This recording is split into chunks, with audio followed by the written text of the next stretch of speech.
रामलाल ठाकुर के बयान पर तेज तर्रार बम्बर ठाकुर का पलटवार। कहा, करोड़ों रुपए का रेत बजरी पत्थर सप्लाई किस किस के नाम पर, नाम करें उजागर। अनुराग ठाकुर ने प्रदेश सरकार पर जड़े कई आरोप। कहा, सीएम वीरभद्र सिंह को जनता से नहीं कोई सरोकार। पाखरी के पास गहरी खाई में लुढ़की कार, 4 घायल, एक कांग्रेसी नेत्री की मौत। मौसम की खराबी के चलते पेश आया हादसा।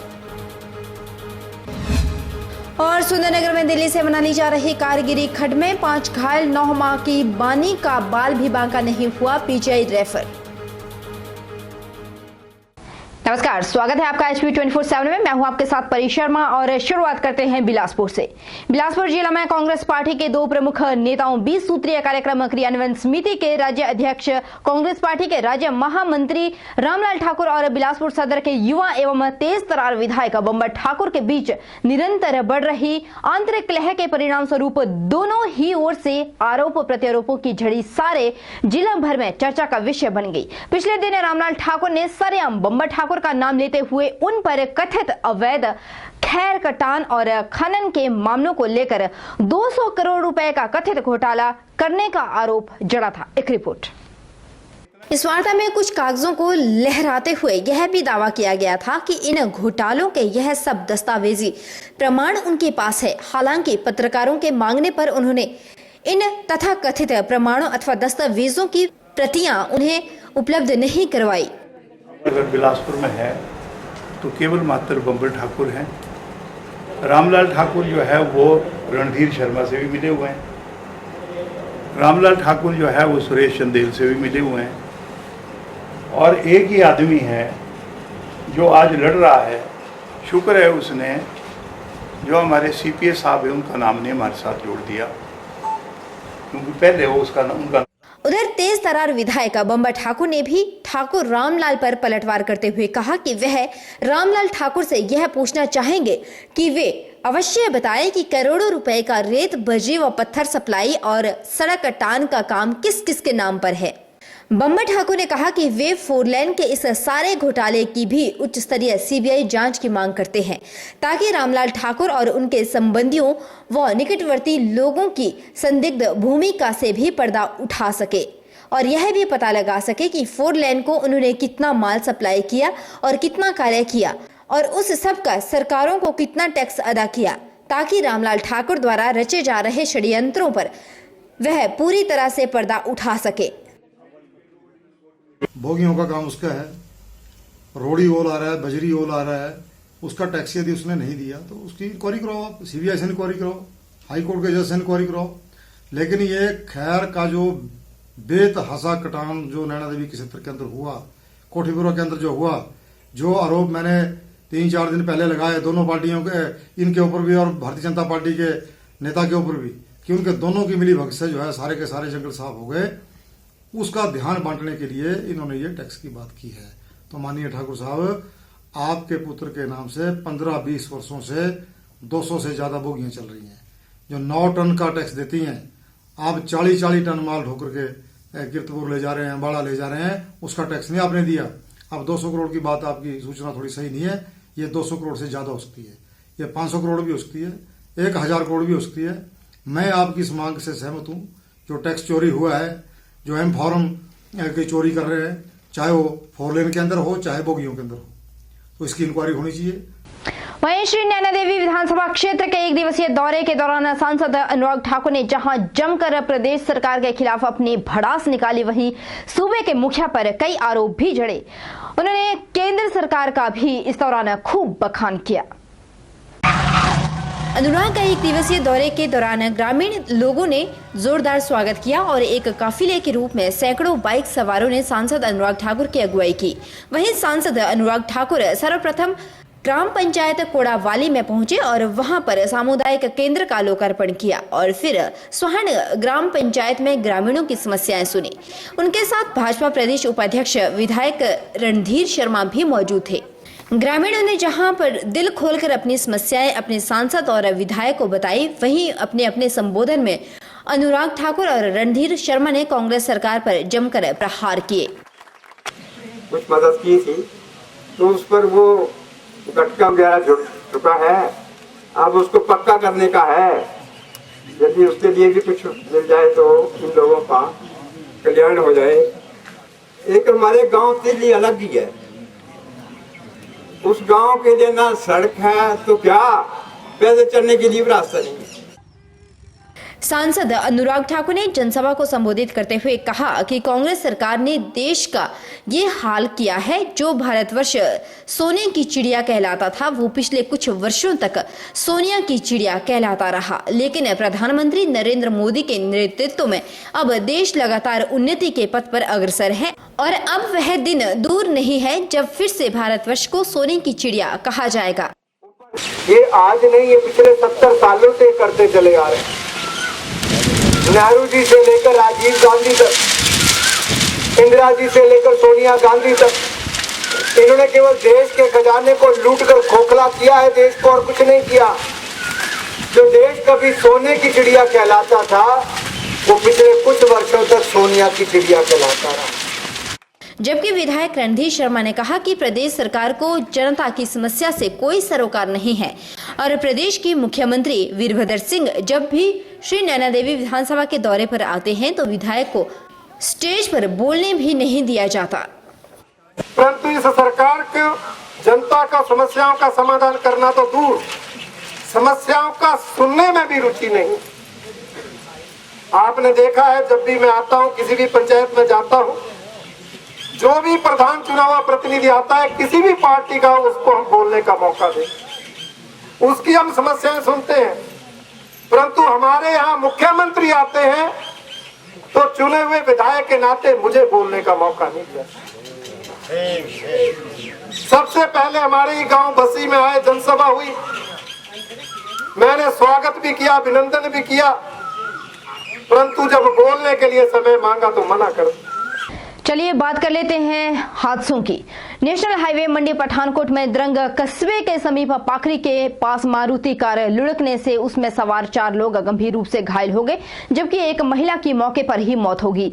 मृतक महिला की पहचान द्रंग कांग्रेस नेत्री सरजू देवी के रूप में हुई, जो मंगलवार को वन विश्राम गृह में आयोजित द्रंग कांग्रेस अनुसूचित विभाग की बैठक में भाग लेने के उपरांत वापस अपने घर कथियारी बालू जा रही थी।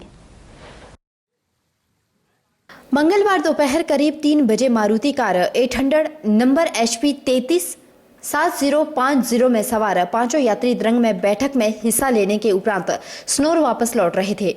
पाखरी के पास चालक ने गाड़ी पर से अचानक अपना नियंत्रण खो दिया और कार लगभग 150 मीटर नीचे ढांक में लुढ़क गई। बताया जा रहा है कि हादसे के दौरान मौसम अचानक ही खराब हो गया था। बारिश भी ज़्यादा थी, हम तो लगभग आराम से ही चले थे, पर आगे से जो है गाड़ी आ गई, 2 ना ओवरटेक कर रही थी और मैंने ब्रेक भी मारी उसी के क्या नाम से। फिर आगे कुछ अंधेरा ही जैसा छा गया, क्योंकि ऊपर से वो ओले पड़े हुए थे ना। जैसे मैंने ब्रेक मारी वो गाड़ी नीचे ही उतर गई।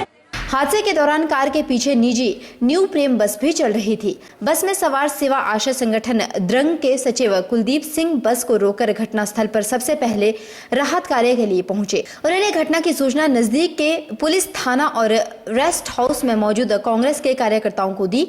घटना की सूचना मिलते ही द्रंग कांग्रेस के पूर्व अध्यक्ष व जिला महामंत्री जोगिंद्र गुलेरिया सहित सेवा आशा संगठन द्रंग के कार्यकर्ता भी घटनास्थल पहुंचे, जो घायलों को उपचार के लिए जोनल अस्पताल मंडी ले गए। और जैसे ही हमारी कार्यकर्ताओं की गाड़ी मारुति 800 पाखरी से नीचे उतराई में आई, बहुत ही तूफान और उसके होने के बाद जो है गाड़ी को जैसे ही कंट्रोल किया ड्राइवर ने, तो गाड़ी जो है एकदम स्किड कर गई। पता नहीं कोई टेक्निकल फॉल्ट आया उसमें, अभी बताना मुश्किल है। इस हादसे में घायलों की पहचान मंजू देवी, पूर्व प्रधान ग्राम पंचायत टकोली, ईश्वर सिंह निवासी टकोली, बंटी निवासी टकोली, निर्मला देवी संयोजक राज्य अनुसूचित विभाग कांग्रेस निवासी सदर के रूप में हुई है। मृतका की पहचान सरजू देवी निवासी बालू कथियारी के रूप में हुई। सभी घायलों का मंडी अस्पताल में उपचार चल रहा है। मंडी अस्पताल में भर्ती घायलों की हालत सामान्य है। पधर पुलिस ने मामला दर्ज कर छानबीन शुरू कर ली। हादसे की जांच थाना प्रभारी प्रीतम सिंह जरियाल कर रहे हैं। वहीं मंडी जिला में हादसे थमने का नाम नहीं ले रहे। अभी सरका घाट के ब्रांग में हुए भयानक हादसे जिसमें 5 की मौत और 5 घायल हुए थे को बीते हुए 12 घंटे भी नहीं हुए थे कि सुंदरनगर के समीप एक और हादसा हो गया, जिसमें कार सड़क से लुढ़क कर खड्ड में गिरने से 5 लोग बुरी तरह से घायल हो गए। सभी घायलों को नागरिक चिकित्सालय सुंदरनगर में पहुंचाया गया, जहां जरूरी प्राथमिक उपचार उपरांत गंभीर की हालत को देखते हुए पीजीआई के लिए रेफर कर दिया गया। घटना मंगलवार सुबह तड़के 5:30 बजे की है, जब दिल्ली से मनाली जा रही Swift Dzire car DLI YC 2033 4 lane पर अनियंत्रित होकर 7 लगती खड्ड में जा गिरी, जिसमें कार चालक अशोक, जिसकी उम्र 44 वर्ष है, पुत्र रण सिंह, गांव भगत सिंह, सोनीपत, हरियाणा, अर्जुन पुत्र तिलकराज खन्ना, इनकी पत्नी शिखा, निवासी सेवक पार्क दिल्ली, रजनीश पुत्र विजय, इनकी धर्मपत्नी तनु ठाकुर, मनसा पार्क दिल्ली घायल हो गए। घायलों के सिर, बाजू व लात में चोटें आई है। घटना का पता चलते ही लोगों ने सभी घायलों को सड़क तक निकाला और 108 की सहायता से अस्पताल पहुंचाया। सभी लोग मनाली घूमने जा रहे थे। घायल अर्जुन का आज जन्मदिन था। वो रस्सा एकदम उस पे आया ना गाड़ी पे, तो मैं एकदम चौंक गया। अच्छा, उसका रस्सा गिरा? उसका गिरा, वो रस्सा लहरता हुआ जा रहा था उसका। अच्छा। और रस्सा एकदम गाड़ी पे आया, एकदम मैं चौंक गया। चौंकते ही 1 मिनट में ही सब कुछ हुआ। मतलब अनबैलेंस हो गई। तो कहाँ से कहाँ जा रहे थे आप? दिल्ली से मनाली। वहीं दुर्घटना के दौरान कार में 9 महीने की बानी पुत्र अर्जुन भी सवार थी। दुर्घटना में कार बुरी तरह क्षतिग्रस्त हुई, लेकिन कई फीट लुढ़कने उपरांत बानी का बाल भी बांका नहीं हुआ, वह सकुशल रही, जबकि अन्य सभी 5 सवार घायल हुए हैं। घटना की पुष्टि करते हुए डीएसपी संजीव भाटिया ने बताया कि मामला दर्ज कर छानबीन शुरू कर दी गई।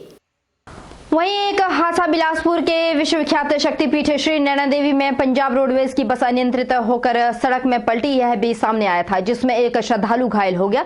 बताया जा रहा है कि श्री नैना देवी से अनंतपुर साहिब जा रही थी यह बस। पंजाब रोडवेज की यह बस थी और जिसका नंबर PV 12J 8015 जो कि रोपड़ डिपो की है, अचानक कोलावाला टोबा के पास पहाड़ी से टकराकर बीच सड़क में पलट गई और इसमें सवार 30 यात्रियों में से एक ही श्रद्धालु को चोट आई है। श्रद्धालु की टांग टूटी है, बाकी सभी श्रद्धालु सुरक्षित बताए जा रहे हैं।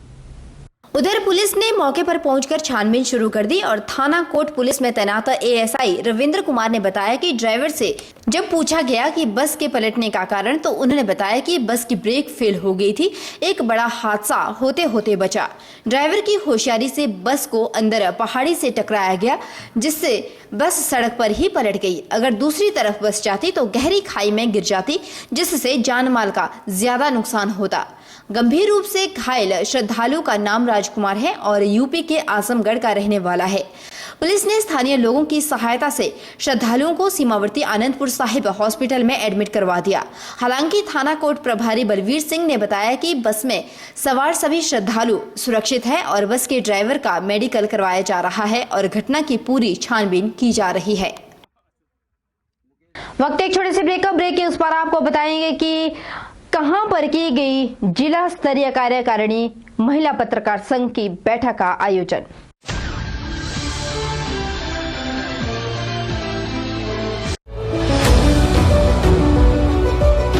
Welcome to Abhilashi Group of Institutions and Abhilashi University, the most vibrant educational group of Himachal Pradesh.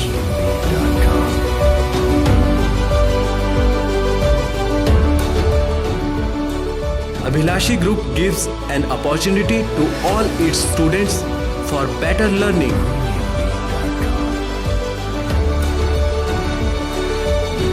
Well-developed infrastructure with all facilities. Beautiful campus, vast library, spacious and modern classrooms, high-tech computer labs, well-equipped workshop. Students are enrolled from across the country. Students selected for SDO, junior engineer, pharmacists, drug inspectors in government sector and many in private companies at attractive salary package.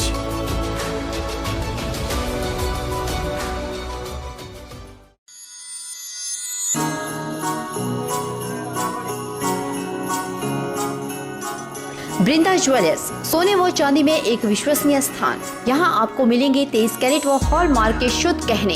Vrinda jewellers में आप सोने व चांदी के उच्च गुणवत्ता के आभूषण एक से बढ़कर एक डिजाइन में खरीद सकते हैं, वो भी उचित रेंज में। हमारे यहाँ ग्राहकों का विशेष ख्याल रखा जाता है। वृंदा ज्वेलर्स शोरूम में आपको मिलेंगे फैंसी सेट, कानों के झुमके, बालियां, अंगूठियां, नग, चूड़ियां इत्यादि, वो भी अलग ही अंदाज में। हमारे यहाँ लैब से टेस्टेड ग्रहों से जुड़ी राशि के नग भी उपलब्ध है। वृंदा ज्वेलर्स में आपको विवाह, शादी व त्योहारों पर भी विशेष छूट दी जाती है। तो देर मत कीजिए, आज ही पहुँचे वृंदा ज्वेलर्स, सोने व चांदी में एक विश्वसनीय स्थान। संपर्क 2/11 लाल भवन बिल्डिंग, सिरी बाजार, मंडी, हिमाचल प्रदेश। वृंदा ज्वेलर्स की मंडी में महज एक ही शाखा है, बाकी कोई भी शाखा नहीं है।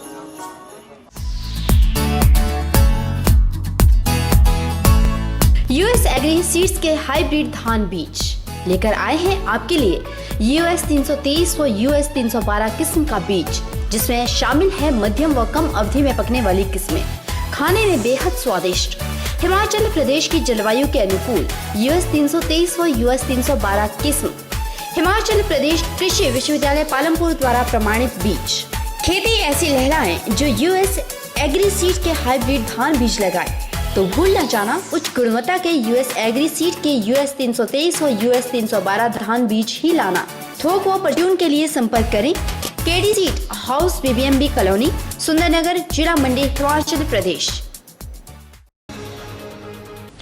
मंडी में राज्य महिला पत्रकार संघ के दिशा निर्देशानुसार जिले की महिला पत्रकारों ने बैठक का आयोजन किया, जिसमें जिले की महिला पत्रकारों ने भाग लिया। इस मौके पर जहां कई मुद्दों पर चर्चा की गई, वहीं इस दौरान राज्य महिला पत्रकार संघ की सचिव सोनिया शर्मा की अगुवाई में एक कार्यकारिणी का भी गठन किया गया। कार्यकारिणी में सभी सर्वसहमति से पद भरे गए। इस दौरान प्रदेश सचिव सोनिया ने बताया कि है कार्यकारिणी जिले के लिए बेहतर कार्य करेगी और पत्रकारिता के साथ साथ समाज के उत्थान के लिए भी बेहतर कार्य किया जाएगा।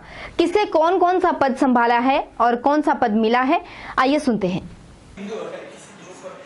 आज राज्य महिला पत्रकार संघ की मंडी इकाई की कार्यकारिणी का जिला मंडी इकाई की कार्यकारिणी की बैठक हुई, जिसमें हमने सर्वसहमति से मंडी इकाई में प्रधान आशा ठाकुर, उप प्रधान अमिता वंटा, सचिव नीलम मेहता, महासचिव परी शर्मा, प्रेस सचिव रीता ठाकुर, कोषाध्यक्ष सपना ठाकुर, सदस्य मधु शर्मा को बनाया। आने वाले टाइम में हमारा सब महिलाओं का यही उद्देश्य रहेगा कि हम सब महिलाएं कंधे से कंधा जोड़कर महिलाओं के प्रति कार्य करें। वैसे तो प्रदेश सरकार शिक्षा को बढ़ावा देने के लिए कई योजनाएं चला रही है, लेकिन प्रदेश में बीएड कर रहे बच्चों को इन दिनों फीस में बढ़ोतरी को लेकर खासा रोष नजर आ रहा है। फीस में बढ़ोतरी ना हो, इसके लिए बीएड की छात्राओं ने मंडी डीसी के माध्यम से एक ज्ञापन पत्र सरकार को भेजा। ज्ञापन के दौरान बीएड की छात्राओं ने कहा कि जो कमेटी 2016 में गठित होती है, उसमें कहा जाता है कि बीएड की फीस 62,870 रुपए है, जबकि अब जो नोटिफिकेशन जारी होती है उसमें 84,870 रुपए फीस बताई जाती है, जो सरासर गलत है। उन्होंने सरकार से मांग की है कि उनकी फीस वही रखे जो पहले थी। जब हम बीएड 2015-17 में हमने एडमिशन ली थी, तो हमारा फीस स्ट्रक्चर है जो वो डिसाइडेड नहीं था, लेकिन 16 दिसंबर 2016 को कमेटी बैठी गई और हमारा फीस स्ट्रक्चर डिसाइड किया गया 62,870 रुपये। जब हमारा सत्र खत्म होने वाला है तो एकदम से कोर्ट का फैसला आता है कि आपकी जो फीस है वो 84,870 रुपये है, लेकिन कॉलेज वाले हमसे 94,000 की मांग कर रहे हैं, जिसको लेकर हम शनिवार को आए थे यहाँ और सीएम को हमने मेल किया था। उसका हमें कोई रिप्लाई अभी नहीं आया है और हम उसी का जवाब मांगने आज फिर से यहाँ आए हैं। हम यही चाहते हैं कि हमारी जो फीस है वो 16 दिसंबर 2016 को जो स्ट्रक्चर बना था 62,870 रुपये वही रखी जाए। मेरा HP यूनिवर्सिटी से यह कहना है कि अगर हमारी फ़ीस पहले से डिसाइडेड नहीं थी, जब हम काउंसलिंग के लिए गए थे तो उन्होंने कहा था कि आपकी जो है फ़ीस स्ट्रक्चर अभी बना नहीं है, लेकिन उन्होंने ऐसे ही अवधारणाएं बना रखी थी कि हमारी जो फ़ीस है वो 94,000 है। और बाद में 16 दिसंबर 2016 को एक कमेटी बैठती है जिसमें बताया जाता है कि जो हमारी फ़ीस है वो 62,870 रुपये है, लेकिन अभी जब 4 मई को नोटिफिकेशन आती है तो उसमें 84,870 रुपये फीस बताई जा रही है कि वो फीस है हमारी, लेकिन वो भी 2017 से लेकर 2019 के लिए बताई जा रही है। हम चाहते हैं कि जो हमारी फीस है वो 62,870 रुपये ही हो। हिमाचल प्रदेश के चंबा जिला के डलहौजी के जंगलों में हर साल लगने वाली आग एक बार फिर से सुर्खियों में है। डलहौजी के जंगलों में इस साल भी आग का तांडव जारी है। डलहौजी शहर के साथ लगते कवि ऑफिस और फॉरेस्ट कॉलोनी के जंगल को एक बार फिर किन्हीं शरारती तत्वों द्वारा आग के हवाले कर दिया गया। देखते ही देखते आग ने भयंकर रूप ले लिया और आग कवि ऑफिस और फॉरेस्ट कॉलोनी तक आ पहुंची। दोपहर आग लगने से सैकड़ों हेक्टेयर वनभूमि पूरी तरह से राख हो गई। आग इतनी भयानक है कि कल दोपहर से लगी आग अभी तक काबू नहीं हो पाई। यह जंगल चीड़ के पेड़ों से घिरा हुआ है। पिछले साल भी इन जंगलों में ही भयानक आग लगी थी। लोगों ने आग लगने की सूचना फायर ब्रिगेड को दे दी। सूचना मिलते ही फायर ब्रिगेड की टीम मौके पर पहुंच गई। जंगल में पिरुल अधिक होने के कारण पानी न मिलने से आग पर काबू पाने में कर्मचारियों को लंबा समय लग रहा है। जंगल में लगी आग में ना जाने कितने वन्य प्राणी जलकर खाक हो गए, ना जाने कितने पक्षियों के घोंसले व उनके अंडों को आग ने अपने आगोश में ले लिया। सारी रात लगी आग में हजारों छोटे बड़े बहुमूल्य पेड़ पौधे जलकर खाक हो गए और यह तबाही हर साल देखने को मिलती है। एक बार फिर से इस जंगल की आग में भी प्रशासन ने स्थानीय लोगों के सहयोग से काबू करके लोगों के घरों को तो बचा लिया, लेकिन जंगल को आग की भेंट चढ़ने से वह भी नाकामयाब रहे।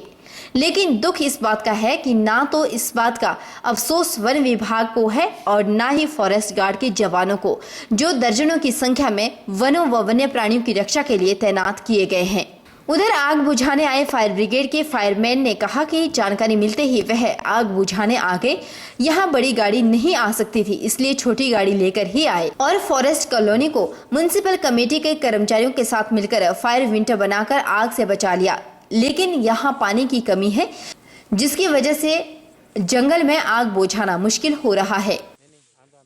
करीब 3:15 बजे हमें फायर चौकी बनी खेत में 108 सोलन से टेलीफोन आया कि डलहौजी गर्म सड़क पर आग लगी है, जिससे कि फॉरेस्ट के क्वार्टरों को खतरा है। उसी वक्त हमारी फायर का क्रू अपनी छोटी गाड़ी सहित और हमने हमारे को जिन्होंने फ़ोन किया हमने पूछा कि वहाँ बड़ी गाड़ी जा सकती है या छोटी, उन्होंने बोला कि छोटी गाड़ी। तो छोटी गाड़ी लेकर हमारा फायर क्रू मौका पर पहुँच गया और मौका पर पहुँचने पर हमने पाया कि वहाँ एमसी के कर्मचारी आग को बुझा रहे थे और आग क्वार्टरों की तरफ निरंतर बढ़ती जा रही थी। एमसी के लेबर या कर्मचारियों ने और हमारे फायर क्रू ने उस आग को झाड़ियों के फायर बीटर बना के आग पर काबू पाया। बीच में उसमें गैप डाला और क्वार्टर फिलहाल तो जो फॉरेस्ट के क्वार्टर है उनको हमने सेफ कर दिया। बता दें कि एक तरफ तो सरकार करोड़ों रुपए वनों और वन्य प्राणियों के लिए खर्च करती है, लेकिन महज कुछ लोग अपने अनजाने मकसद के लिए इसे पल भर में तबाह कर देते हैं। सरकार को चाहिए कि ऐसे लोगों को जल्द से जल्द पकड़कर कड़ी से कड़ी सजा दी जाए। अगर आग लगने का क्रम इसी तरह से जारी रहा तो आने वाले समय में डलहौजी सहित चंबा जिला के लोग वनों और वन्य प्राणियों को किताबों में ही देख पाएंगे और आने वाले समय में यह पर्यावरण के लिए भी खतरे का संकेत है। वहीं बचत भवन बैजनाथ में अभिनंदन समारोह का आयोजन एसडीएम सुनैना शर्मा की अध्यक्षता में किया गया। इस समारोह में मुख्य अतिथि के रूप में विधायक किशोरी लाल ने शिरकत की। विधायक किशोरी लाल ने अपनी निधि से क्षेत्र की 40 महिला मंडलों को प्रोत्साहन राशि प्रदान की। वहीं सरकार की योजनाओं के तहत लगभग 20 बीपीएल परिवारों को सिलाई मशीनें भी वितरित की गई। माफ कीजिएगा, 50 बीपीएल परिवारों को सिलाई मशीनें वितरित की गई। अभिनंदन समारोह में पहली बार देखा गया कि विधायक ने अधिकारियों से ज्यादा चतुर्थ श्रेणी के लोगों को तवज्जो देकर उन्हें सम्मानित किया। विधायक ने प्रत्येक विभाग के सभी कर्मचारियों को सम्मानित किया। मेला कमेटी अध्यक्ष एवं एसडीएम सुनैना शर्मा ने शिवरात्रि महोत्सव के सफल आयोजन को लेकर सभी सरकारी व गैर सरकारी सदस्यों का अभिनंदन कर धन्यवाद किया। हमने इस बार जो शिवरात्रि का जो महोत्सव यहाँ पे मनाया वो बहुत ही सफल रहा। उस सफल आयोजन के लिए आप सब बधाई के पात्र हैं। आप सबका हार्दिक धन्यवाद पूरे एसडीएम ऑफिस और तहसील ऑफिस के कर्मचारियों की तरफ से भी। विधायक किशोरी लाल ने अपने संबोधन में सभी लोगों का अभिवादन किया और धन्यवाद किया। शिवरात्रि महोत्सव के सफल आयोजन में सभी लोगों का योगदान रहा और इस बार का आयोजन पहले से बहुत बढ़िया तरीके से हुआ। इस दौरान उन्होंने सरकार द्वारा लोगों को दी जा रही विभिन्न योजनाओं के बारे में बताया और इन योजनाओं से लोगों को लाभान्वित किया जा रहा है। इस वर्ष का जो शिवरात्रि का आयोजन हुआ, पहले की निस्बत बहुत बढ़िया ढंग से उसे मनाया गया। पहले शिवरात्रि हुआ करती थी, लेकिन जो देव की पालकियां नहीं आती थी, उन्हें पिछले वर्ष से शामिल किया गया है। मेले के दौरान विभिन्न देवी देवताओं के दर्शन करने का हमें मौका मिलता है और ये सौभाग्य की बात है कि हम बैजनाथ के निवासी ऐसे स्थान पर जन्मे हैं जहां बाबा बैजनाथ का बहुत भव्य स्थान है, दरबार है उनका। इनके दर्शनों से सारे पाप नष्ट होते हैं।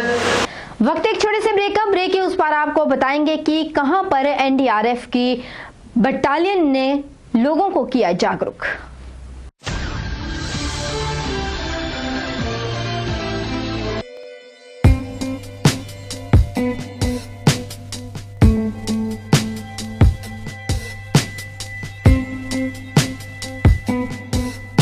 एस लाइटवेट ब्लॉक्स, बदलिए अपनी सोच और चलिए दुनिया के साथ। दुनिया भर में कामयाबी के बाद अब मंडी में हाईटेक बिल्डिंग सॉल्यूशन लेकर आए हैं एस लाइटवेट ब्लॉक्स, जो करवाएं समय के साथ साथ लेबर और पैसे की बचत।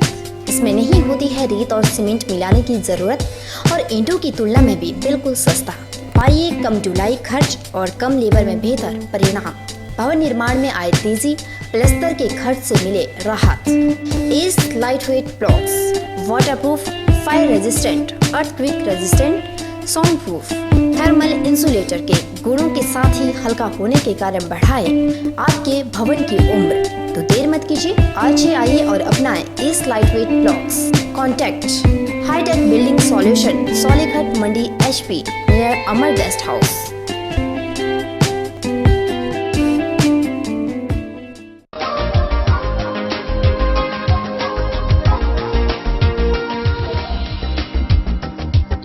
शादी ब्याह का सीजन हो या फिर कोई तीज त्योहार, मोती बाजार स्थित रतन सिंह सर्राफ एंड सन्स में हमेशा ही आभूषणों की चाहवान कुछ नया खरीदने की चाह में पहुंचते हैं। नए नए वैरायटी व नए स्टाइल के गहने एक से एक बढ़कर अनूठे डिजाइनों में आपको यहाँ मिल जाएंगे। 20 सालों से यहाँ आ रहे हैं और यहाँ पे हर टाइप की हर वैरायटी मिलती है, डिफरेंट टाइप के डिजाइन है, ऑन टाइम मिलता है और डीलिंग बहुत अच्छी है लोगों की। शादी का सीजन शुरू होते ही रतन सिंह सर्राफ एंड सन्स में ग्राहकों की तादाद देखते ही बन रही है। यह एक ऐसा ज्वेलरी शोरूम है जो मंडी में सालों से भरोसे और नए नए डिजाइन के लिए जाना जाता है। अगर आप भी गहने लेने की सोच रहे हैं तो एक बार जरूर मोती बाजार स्थित रतन सिंह सर्राफ एंड सन्स में पहुँचे या फिर संपर्क करें 9418 300005।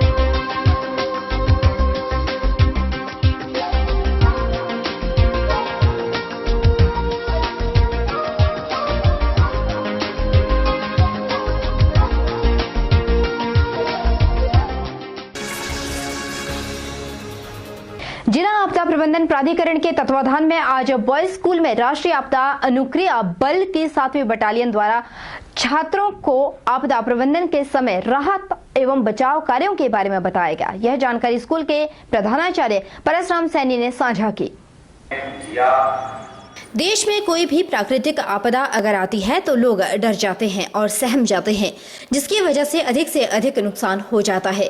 प्राकृतिक आपदा से कैसे बचा जा सके, इसके लिए मंडी के बॉयज स्कूल में भटिंडा से आई 7th एनडीआरएफ की टीम ने बच्चों को जागरूक किया और यह भी बताया कि कैसे प्राकृतिक आपदा के समय में खुद को और दूसरों को बचाया जा सकता है। इस मौके पर स्कूल के प्रिंसिपल परसराम सैनी ने चैनल से बातचीत के दौरान बताया कि ये एक तरह का रेस्क्यू ऑपरेशन ही है, जिसमें बच्चों को बताया गया कि आपदा के समय अगर कोई बच्चा दूसरी मंजिल या तीसरी बिल्डिंग या दूसरी बिल्डिंग में हो तो उसे किस तरह से बचाया जा सके। और बच्चों को राष्ट्रीय आपदा के बारे में बताया भी गया और ये उनको दर्शाया गया, उन्हें प्रैक्टिकली करके बताया गया कि अगर कोई आपदा पड़ती है, प्राकृतिक कोई संकट आता है तो उससे कैसे निपटा जाए।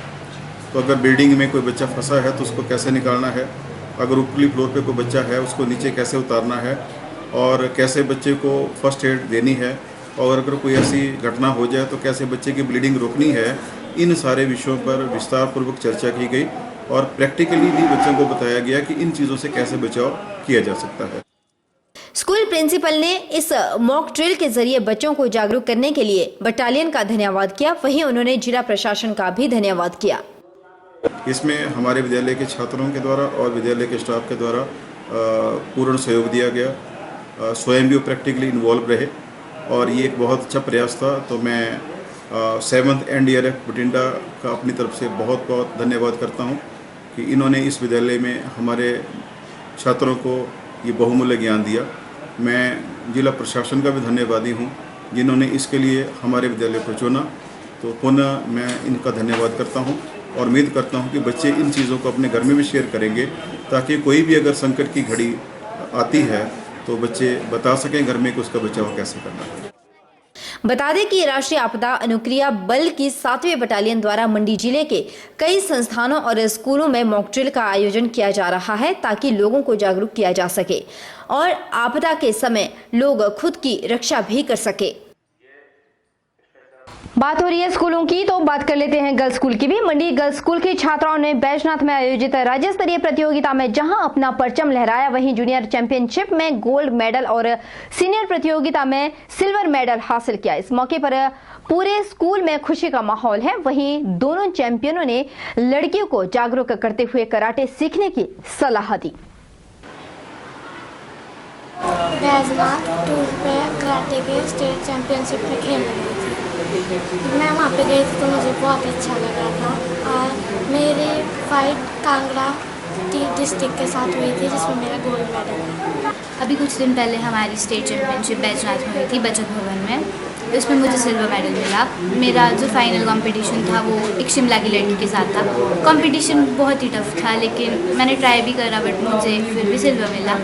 और मैं सभी लड़कियों को ये बोलना चाहती हूँ कि कराटे सीखना बहुत ज़रूरी है उनके लिए। कराटे का दूसरा नाम सेल्फ डिफेंस है, तो सभी लड़कियों के लिए आजकल तो बहुत ज़रूरी है कि वो अपने लिए सेल्फ डिफेंस के लिए कराटे सीखे। नए सत्र शुरू होते ही स्कूलों में जूनियर और सीनियर खेलकूद प्रतियोगिता करवाई जाती है, जिसमें हर स्कूल के खिलाड़ी अपनी प्रतिभा का जोहर दिखाते हैं। इन्हीं प्रतियोगिताओं के मद्देनजर गर्ल्स स्कूल में एक बैठक का आयोजन किया गया, जिसमें यह निर्णय लिया गया कि अब की बार जो प्रतियोगिता गर्ल्स की होगी यानी कि अंडर 14 की होगी वह नस्लोह स्कूल में करवाई जाएगी। वहीं बॉयज स्कूल की अंडर 14 प्रतियोगिता का आयोजन कटलग स्कूल में होगा। प्रतियोगिता में 350 से 450 तक खिलाड़ी भाग लेंगे।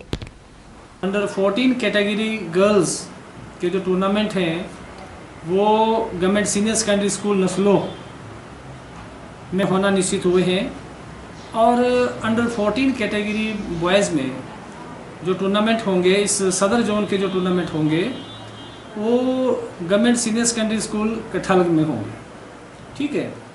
और इसके साथ ही जो ड्यूटी वगैरह होगी वो बाद में लगा दी जाएगी और इस दौरान लगभग जो है 350 से लेकर 400 स्टूडेंट्स जो हैं इन खेलों में भाग लेते हैं। और ये खेलें ऐसी हैं जो होनी चाहिए, इसमें बच्चों का विकास जुड़ा हुआ है और बच्चों के विकास के साथ साथ स्कूल को भी एक अपॉर्चुनिटी मिलती है कि वो अपनी लीडरशिप इन टूर्नामेंट के दौरान दिखा सके, स्थानीय लोगों को इन टूर्नामेंट के साथ जोड़ सके और बच्चे भी, स्कूल के बच्चे भी इन चीज़ों से बहुत सी बातें सीखते हैं कि बाहर से विभिन्न स्कूलों से आए हुए जो कंटीजेंट हैं, बच्चे हैं, उनके संपर्क में आकर के उनके खेलों को देख करके उनमें प्रतियोगिता की भावना जागृत होती है और साथ ही साथ जो है उस स्कूल के इर्द गिर्द का जो कम्युनिटी है वो कम्युनिटी एक्सचेंज होता है। बाहर से दूसरे गांव से या दूसरे एरिया से जो बच्चे आते हैं, उनके कंटीजेंट इंचार्जेस आते हैं या टूर्नामेंट को देखने के लिए जो लोग आते हैं, उनके संपर्क में आकर के स्थानीय लोग भी कई बातें सीखते हैं इस कल्चरल एक्सचेंज के द्वारा। बहरहाल HP 24/7 में इतना ही। परी शर्मा को दीजिए इजाजत। आप बने रहिए हमारे साथ और देखते रहिए HP 24/7।